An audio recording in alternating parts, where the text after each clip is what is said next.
Shalom. Ahora el tema a tratar será hormona antidiurética o ADH, también conocida como vasopresina. Entonces, la ADH tiene tres acciones en el túbulo renal, o sea, en el riñón, en la nefrona. Número 1, aumenta la permeabilidad de las células principales del túbulo distal final y de los túbulos colectores. La primera es que aumenta la permeabilidad. Número 2, aumenta la actividad del cotransportador sodio-potasio 2-cloro en la rama ascendente gruesa de las ADGL. Y aumenta la permeabilidad de la urea en los túbulos colectores. Entonces,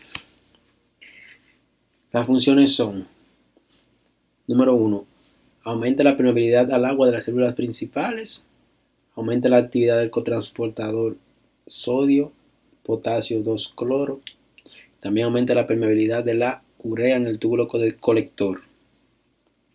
Esa es la función renal. ¿Cuáles receptores renales hay para la hormona antidiurética? Receptores V2. Algo importante, la hormona antidiurética también tiene un efecto en los vasos sanguíneos a nivel vascular. Los receptores que existen para el vaso sanguíneo son V1, para el riñón V2. ¿Cuántos riñones son? 2 riñones. Receptores V2. También hay personas que le dicen B, yo le llamo V. Entonces, de estas acciones, el efecto sobre la permeabilidad al agua de las células principales es el más conocido y el más importante fisiológicamente.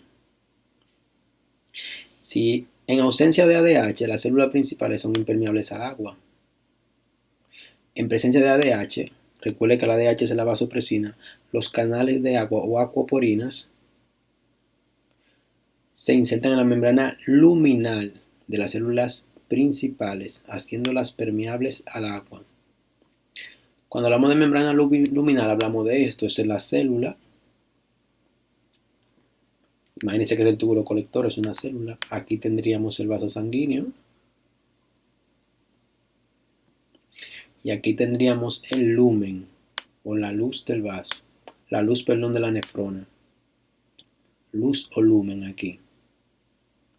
¿Qué sucede? Que por aquí vendría el agua y seguiría si no se reabsorbe. Entonces, ¿qué hace la hormona antidiurética? Inserta un canal de acuaporina en la membrana luminal y el agua que está aquí en la luz del riñón pasaría al interior de la célula principal. Y luego de ahí, esa agua, ¿dónde se iría?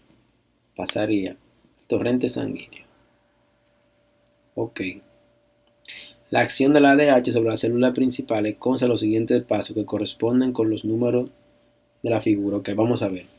Cuando los niveles circulantes de ADH son altos, se libera ADH a las células principales por la sangre capilar peritubular. Los receptores V2 de la ADH, recuerden que en el riñón, 2 riñones V2, presentes en la membrana que vasolateral, se acoplan a la adenilciclasa vía una proteína GS.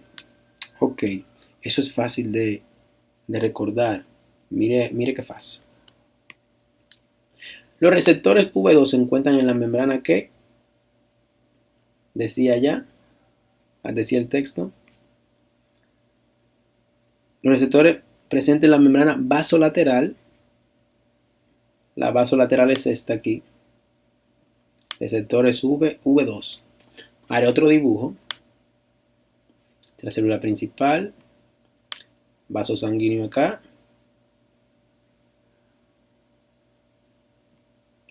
Entonces,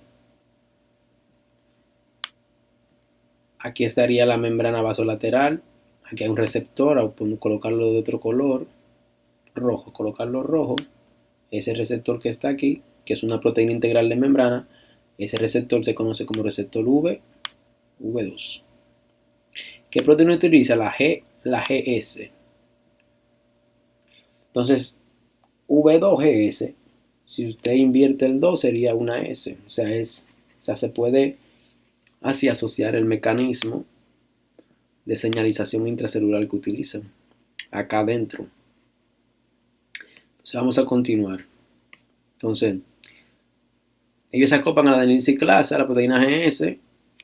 O sea, el receptor B2 se acopla a la adenilciclasa vía la proteína GS.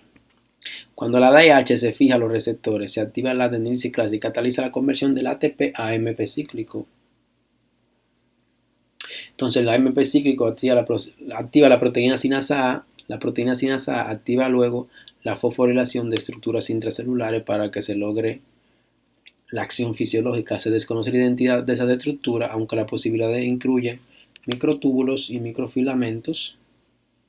Intervienen en los mecanismos de lanzaderas intracelulares. Entonces,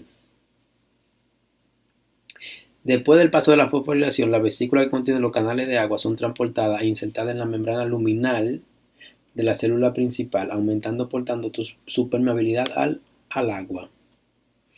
El canal específico del agua que está controlado por la ADH es la aquaporina 2.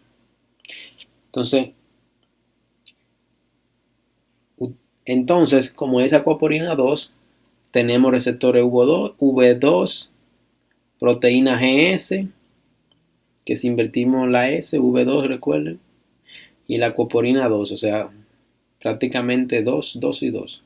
Seguimos aquí con un ejemplo. Es una célula principal del túbulo distal final y del túbulo colector, receptor para la ADH. La ADH se produce en el hipotálamo, en el núcleo supraóptico, y desde ahí se dirige a la sangre, por la sangre llega al riñón. Recuerden que el receptor se encuentra en la membrana vasolateral. La ADH es un receptor, activa la proteína G, la subunidad S, que está unida a la adenilciclasa. La adenilciclasa convierte el ATP a AMP cíclico, que sería el segundo paso. El primer paso está aquí, míralo acá, segundo paso. Entonces el AMP cíclico fosforila, activa la proteína sinasa A. La proteína sinasa A fosforila sustancias intracelulares. Esa fosforilación hace que esa vesícula de aquaporina se inserten en la membrana y la hagan permeable al agua. Esos son los pasos de la estimulación de la ADH sobre, o el efecto de la ADH sobre una célula principal.